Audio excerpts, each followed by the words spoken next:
Olá, meninas e meninos, tudo bem com vocês?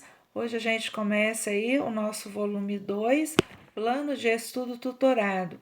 E o nosso tema da nossa aula de hoje é as artes visuais em diferentes épocas e diferentes culturas. As artes visuais exercem um grande papel na expressão, na comunicação e na formação dos indivíduos. Nós manifestamos as artes desde criança. Então a arte, ela não pertence só ao artista, ela pertence a todas as pessoas. Em alguns momentos da nossa vida, a gente vai manifestar. Uma criança, por exemplo, faz aqueles rabiscos meio sem forma. Aqueles rabiscos chama-se garraturas, ou seja, essas garraturas é considerada uma arte pura e ingênua, porque elas não têm necessidade de competir com o outro. A criança está querendo comunicar algo, por isso que esta arte é tão importante. Muitos alunos falam que não sabem desenhar, mas todos nós, quando criança, desenhava e o desenho é como a letra da gente. Cada um tem uma letra diferente do outro. Nós somos diferentes, então a nossa arte também é diferente. Ela não tem que ser igual ao outro ou melhor do que alguém. A arte é uma manifestação humana e é uma linguagem, assim como a nossa fala e a nossa escrita. Desde os primórdios, a arte visual já se mostrava essencial em nossa vida. As imagens nas paredes das cavernas pré-históricas exemplificam a necessidade de comunicação através da imagem. Por elas, as pessoas se expressavam seus sentimentos, suas relações e seus modos de vida, caça, guerra, crença, entre outros. Quando a gente fala de arte da pré-histórica, a gente lembra da arte nas cavernas. E a gente tem que pensar também que nas cavernas elas eram escuras, então essas pinturas foram feitas dentro de cavernas escuras. Quando as pessoas achavam que a arte nasceu, ser dela há um grande equívoco, muito grande, ela nasceu na pré-histórica. Então, a gente tem que entender que a arte naquele período era um meio de comunicação. Eles usavam fogo para clarear essas cavernas e também, através dessas imagens, eles podiam ensinar os mais jovens, por exemplo, a arte da caça, como defender dos animais, como sobreviver. E muito é importante a gente lembrar que no período da pré-história não existia ainda a linguagem verbal, não existia a escrita. Então a arte, ela desempenhava essa função de comunicação e expressão verbal. Através das pinturas, esculturas e desenhos criados no período renascentista, era algo real naquele momento. Os estudiosos buscavam descobrir a origem da vida, as forças que atuavam nos objetos. As melhores formas de governar a relação entre Deus e os homens, a cura, as doenças que matavam milhares de pessoas, entre outros conhecimentos necessários para a evolução do mundo. As obras do artista renascentista Michelangelo exemplificam com a busca do equilíbrio da simetria. Também era uma condição do olhar dos novos pensadores. No período da Renascença, houve uma grande evolução nas artes, na ciência e na filosofia, além de grandes descobertas. Nesse período, o homem começou a questionar o mundo à sua volta e começou a descobrir o porquê das coisas. Por isso que nesse período é considerado um período de grande conhecimento e de grande descoberta e de grande sabedoria. A arte africana e a arte indígena são uma grande manifestação que devemos ganhar, né, lugar de destaque nos nossos estudos. Muitas delas deram origem a outro estilo de arte, entretanto, outras se perderam pela dominação dos colonizadores. A exemplo disso, podemos falar do Brasil, onde, no início da descoberta, a arte indígena que ao longo da história foi sendo substituída por outro estilo tipicamente europeu.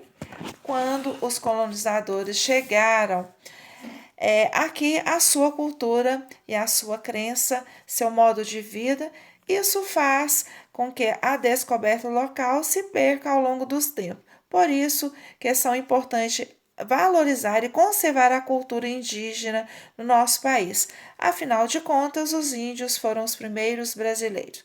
Mas além dos europeus, também chegaram ao Brasil os africanos, que eram os escravos, e esses escravos também trouxeram a sua cultura para o nosso país.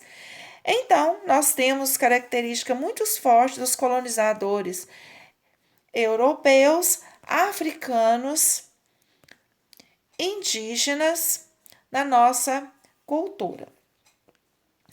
Na cultura africana, nós podemos citar, por exemplo, a capoeira, a música, a dança e outros elementos. Na cultura indígena, nós temos aí a pintura corporal, a dança, a roupa, utensílios, as plumagens, entre outros.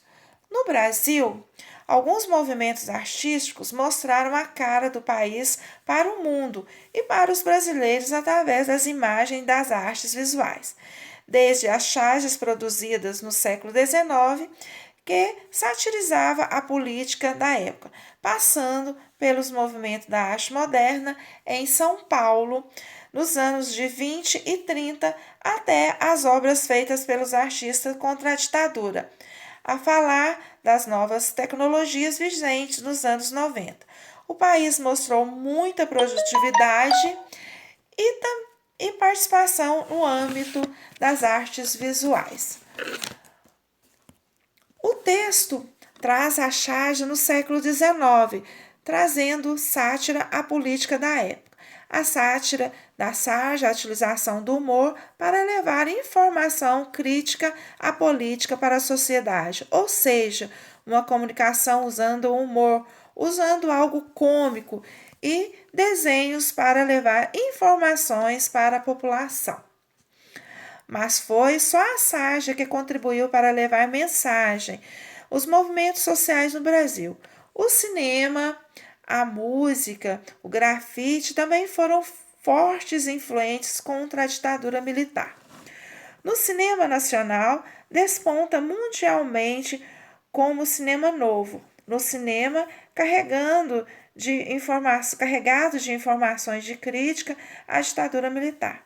A época cultural do cinema novo era uma câmera na mão e uma ideia na cabeça.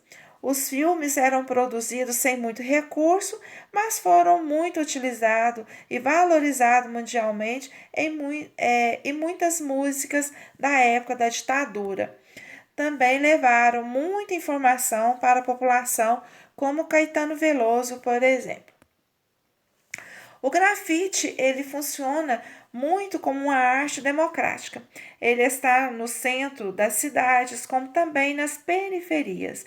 É bom, então, a gente entender a arte como uma manifestação humana, que ela é carregada de expressão e de comunicação, e é cheio de mensagem. Então, a arte, ela evolui, né, com a humanidade. A curta, atual ou a arte contemporânea tem fortes traços, né, ou exemplos de elementos da arte dos períodos citados anteriormente. Aí vocês têm a atividade de vocês. A número 1 está pedindo para vocês explicar com as palavras de vocês aí porque a arte indígena brasileira, elas perderam força com a chegada dos colonizadores em nossas terras, né? Aí eu coloquei a minha resposta que os colonizadores não valorizou o potencial artístico dos indígenas e ainda os obrigou a aceitar a cultura diferente e tinha como referencial a arte da Europa. Assim, a produção artística dos nativos ficou quase que extinta com a colonização. Aí a número 2 está pedindo para vocês marcar, né, a produção da arte rupestre, né, a significativa. Aí a resposta certa é a letra C, porque comunicar através de imagem, mostrando as vivências e a prática comuns vividas pelos homens pré-históricos.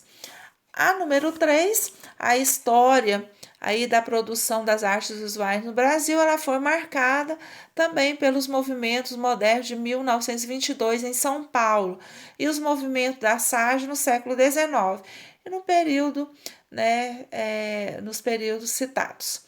Você que acredita que a arte contemporânea brasileira ela é uma evolução desse período citados? Eu acho que sim, pois esses marcos, através das manifestações artísticas, colaborou para que surgisse uma nova forma de expressar e interpretar a realidade. Então, tchau e até a próxima aula.